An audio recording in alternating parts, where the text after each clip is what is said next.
بسم اللہ الرحمن الرحیم، السلام علیکم۔ اب آپ کو بتاتے چلیں، سعودی عرب کے بعد ایمریٹس ایئر لائن نے بھی 20 ملکوں میں پابندی لگا دی ہے۔ اب 20 ایسے دنیا کے ایسے ملک ہیں جس پہ ایمریٹس ایئر لائن سفر نہیں کرے گی، نہ جائے گی نہ آئے گی، جس میں ابھی پاکستان کا نام نہیں ہے۔ لیکن پھر بھی آپ لوگ جب ایمریٹس ایئر لائن کی ٹکٹ لینے لگیں تو آپ لوگ پہلے کنفرم کر لیجئے گا۔ ابھی کچھ نیوز آ رہی تھی، باقی کچھ اپڈیٹس آئیں گی تو آپ کے ساتھ ضرور شیئر کریں گے۔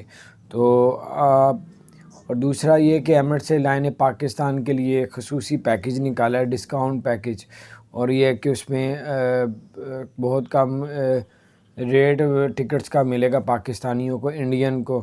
تو یہ بڑی اچھی خبر ہے، میں نے کہا آپ کے ساتھ شیئر کروں۔ اپنا خیال رکھیں، اور اگر آپ نے ہمارے چینل کو سبسکرائب نہیں کیا ضرور سبسکرائب کر دیں، بیل آئیکن کو پریس کر دیں تاکہ نئی سی اپڈیٹس آپ تک پہنچتی رہیں۔ آپ لوگ پہلے کنفرم ضرور کر لیجئے کہ میں بھی آپ کا ملک جو ہے وہ اس میں نہ ہو اور آپ ٹکٹ بھی نہ لیں، تو ٹکٹس کا آپ پہلے کنفرم کریں سب ایئر لائن والوں سے، تو اگر ہوگی تو وہ آپ کو ٹکٹس دیں گے۔ تو بہرحال اپنا خیال رکھیں۔ السلام علیکم۔